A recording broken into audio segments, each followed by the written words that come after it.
जळगाव शहरात भीमजयंतीचा उत्साह. कडक उन्हातही अभिवादनासाठी अनुयायांची उपस्थिती.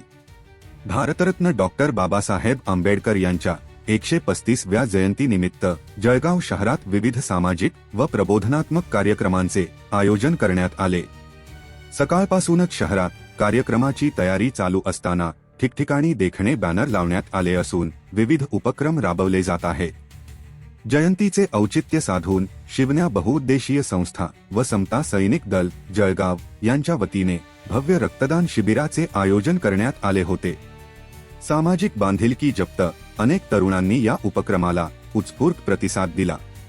तसेच नागरिकांसाठी विविध ठिकाणी पिण्याच्या पाण्याची सोय करण्यात आली होती.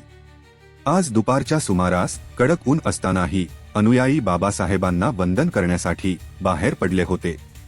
जळगाव रेल्वे स्टेशन समोरील डॉक्टर बाबासाहेब आंबेडकरांच्या स्मारकाला वंदना करण्यासाठी अनुयायी या ठिकाणी उपस्थित होते. रेल्वे स्टेशन परिसरातील स्मारकापाशी उपस्थित अनुयायांनी शिस्तबद्ध पद्धतीने बाबासाहेबांना अभिवादन केले. ऊन जास्त असूनही अनुयायी नतमस्तक होण्यासाठी स्मारकापाशी येत होते. जय भीमच्या घोषणांनी संपूर्ण परिसर उत्साही झाला होता. सर्व अनुयायांनी अत्यंत शांततेत आणि शिस्त राखली.